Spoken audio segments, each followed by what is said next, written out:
भाई बैठे हैं जो नशा करते हैं।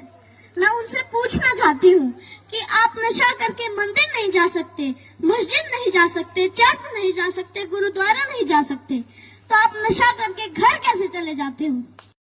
सबसे पहले मैं पूरे गांव सिंघवाल और MS जादूगर का मुझे यहाँ पर आमंत्रित करने के लिए तहे दिल से धन्यवाद करती हूँ। मेरा नाम सियाज पुनिया है, मैं एक एथलीट हूँ और हरियाणा में नशे के खिलाफ लड़ाई लड़ रही हूँ।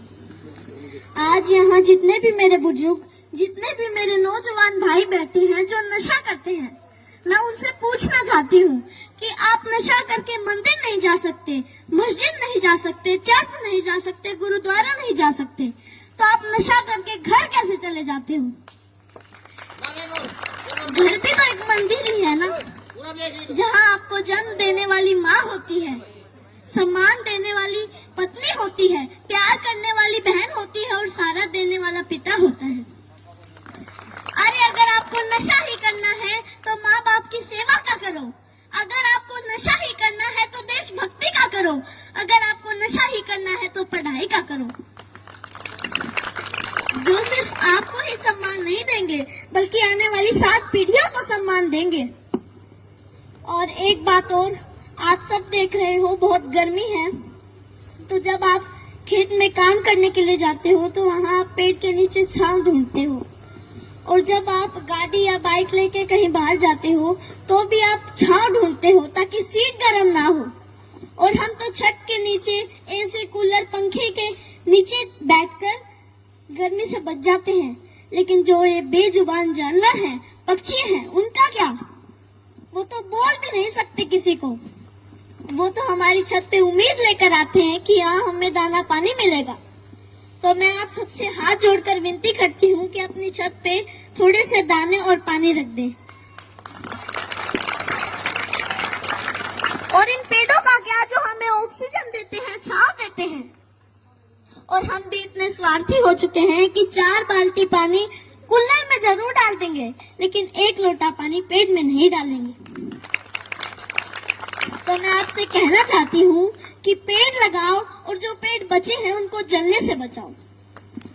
और हाल ही में अभी 10th 12th का रिजल्ट आया है, तो उनमें से कुछ बच्चे ऐसे भी हैं जो फेल हो गए हैं, जिनके कम मार्क्स आए हैं, और उनमें से कुछ बच्चे ऐसे भी हैं जिन्होंने सुसाइड तक कर लिया है।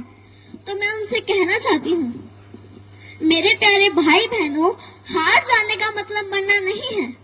हार जाने का मतलब है एक काम था जो तुमसे नहीं हुआ, बस 2 अक्षर बेशक कम पढ़ना मेरे भाई बहनों, जीवन से बस प्यार ज्यादा करना, कभी रात फुर्सत में बैठे तारे देखना, बड़े बुजुर्गों से कहानी सुनना, 4 दोस्त ज्यादा बनाना, खूब सारी बातें करना।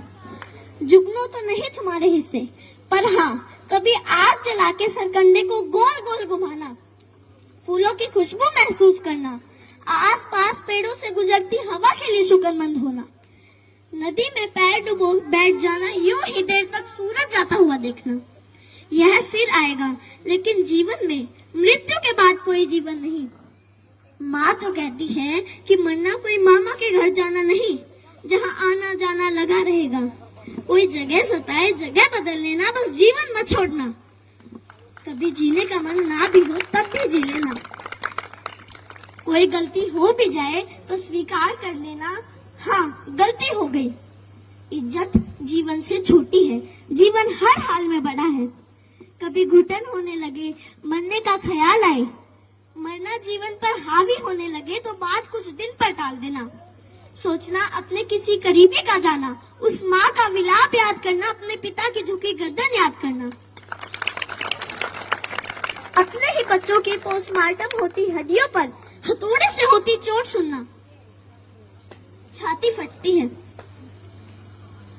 कितना दर्द होता है अपने हाथों से झूले झुलाते बच्चों को फांसी से उतारना। सबसे बोझिल है अपने बच्चों की अर्थी।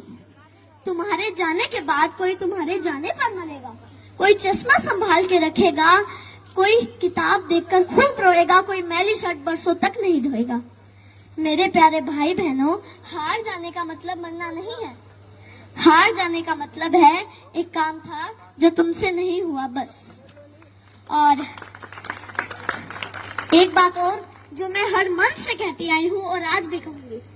जहाँ भी बात जवान की आई, जहाँ भी बात किसान की आई और जहाँ भी बात महिलाओं के सम्मान की आई, तो ये सियाज पुनिया आपको सबसे आगे खड़ी मिलेगी। धन्यवाद।